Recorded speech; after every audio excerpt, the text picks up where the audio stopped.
নীলগাই এই শব্দটি কেমন যেন একটি অদ্ভুত।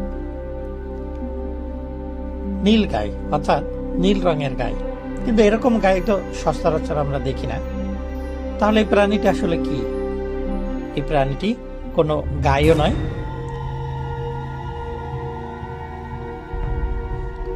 নীল রঙের গাই তো আমরা সচরাচর দেখি না। আবার এই প্রাণীটির ছবি দেখতে অনেকটা হরিণের মতো,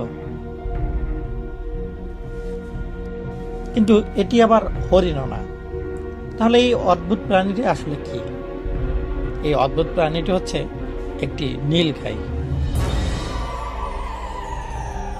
তবে এই প্রাণীটির নাম কেন নীলগাই হলো? পুরুষ নীলগাইয়ের গায়ের রং হালকা নীলচে ও ধূসর দেখায়। এছাড়াও আকারে বড় ও গরুর মতো দেখায় বলে লোকজন একে গরুর সঙ্গে তুলনা করে। গরুর মতো হওয়ায় এর নাম দেওয়া হয় নীলগাই। একসময় বাংলাদেশের বন অঞ্চলে এটি অন্যান্য স্বাভাবিক প্রাণীর মতো ঘুরে বেড়ালো।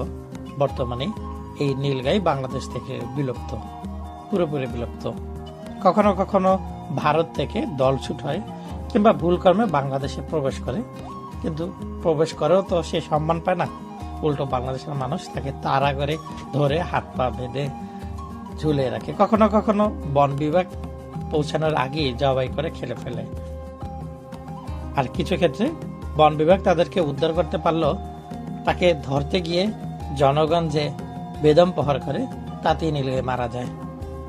তবে ভাগ্যের বিষয় হচ্ছে কিছু কিছু নীলগাইকে উদ্ধার করা গেছে এবং বাংলাদেশের কিছু চিড়িয়াখানায় জেলেবন্দির মতো অবস্থায় কিছু নীলগাই আছে। আজকের ভিডিওতে আমরা আলোচনা করব এই নীলগাই কেন হারিয়ে গেল আর কিভাবে এই নীলগাইকে আবার ফেরত আনা সম্ভব।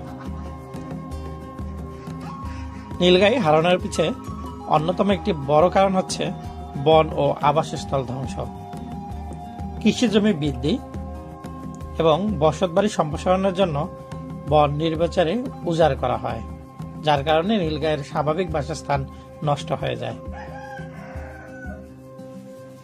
অতিরিক্ত শিকার। ব্রিটিশ আমলের সময় নীলগাইয়ের মাংসের জন্য তাকে প্রচুরভাবে শিকার করা হতো এবং কিছু কিছু কুসংস্কার ছিল এটি একটি ক্ষতিকর।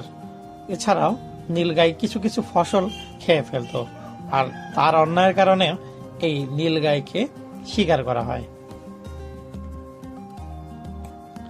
নীলগাই বিলুপ্তির পিছনে অন্যতম আরেকটি